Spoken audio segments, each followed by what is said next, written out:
في الحروب كل الأسرى ممكن يتبدلوا ويفرج عنهم إلا القناصين. القناص لازم يعدم في الميدان. عارف ليه؟ لما تيجي، على فكرة دي قاعدة في الحروب كلها، لأن بيقول لك إن القناص لو أنا أفرجت عنه، القناص ممكن يقضي على كتيبة.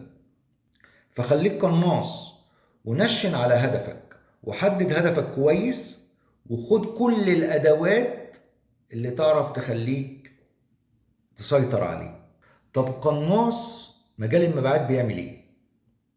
قناص المبيعات ده اللي عينه عين صقر، بيبتدي يشوف البيعة من بعيد ان انا هتم البيعة دي، وبيسعى لها بدون توتر، بدون خوف، بدون استعجال.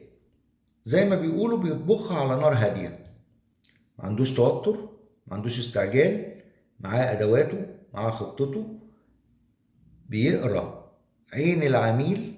وعلى فكرة ده الحد الأقصى من خبرة المبيعات، إنك بتبص في عين العميل تعرف البيعة دي تمت ولا صعبة ولا عايزة مجهود ولا ناقصها حتة. طب القناص بيعمل إيه في المبيعات؟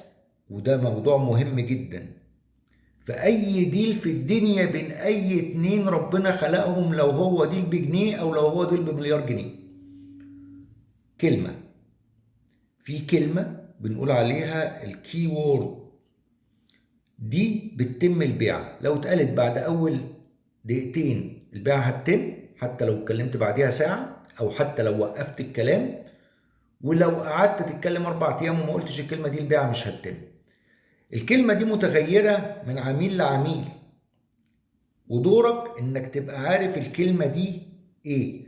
على سبيل المثال، وانا قاعد مع العميل انا عرفت ان اولها واخرها معاه فلوس، فانا لازم اديله كلمة خاصة بالفلوس، البيعة هتتم.